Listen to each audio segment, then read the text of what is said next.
Esselamu Aleyküm izləyicilər. Bu videoda sizə qayn hərfi haqqında məlumat verəcəm. Ərəb əlifbasının 19-cu hərfi qayn hərfidir. Bu hərfin məxrəci, yəni çıxış yeri X hərfi ilə demək olar eynidir. Belə ki, bu hərf boğazın əvvəli sıxılmadan tələffüz edilir. Azərbaycan dilində olan Q səsinin tamamilə oxşarı və qalın formasıdır. Səslənməsindən nəzər salaq. Qayn, qayn. Ekranda qayn hərfinin müstəqil kəlmənin əvvəlində, ortasında və sonunda yazış formasını görürsünüz.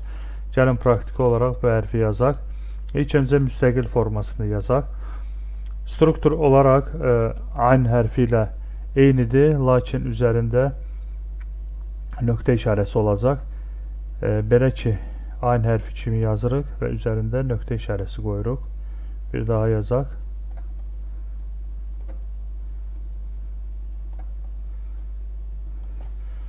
Kəlmənin əvvəlində olan yazışını yazaq.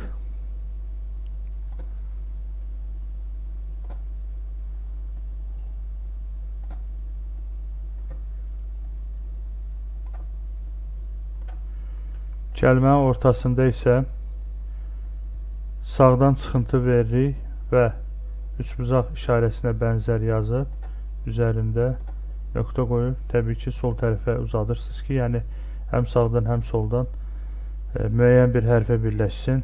Yenə sağdan çıxıntı verdik, üçbucaq və daha sonra sol tərəfə düz xətt çəkirik və üstündən nöqtəsini qoyuruq. Bir daha yazaq. Kəlmənin sonunda isə bu formada yazılır. Deməli, sağdan yenə çıxıntı veririk, üçbucaq çəkdikdən sonra müstəqil formadakı kimi aşağı doğru çəkirik. Üstündə nöqtə qoyuruq. Bir daha yazıram.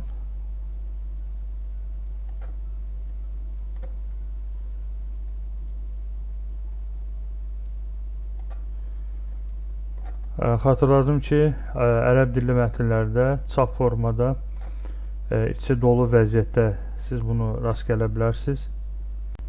Belə siz də bu hərfin müxtəlif yazış formalarını ən azı bir sətir yazın ki, bu sizin zehninizdə daha yaxşı yadda saxlamaya kömək olsun. Bu qədər. Esselamu Aleyküm.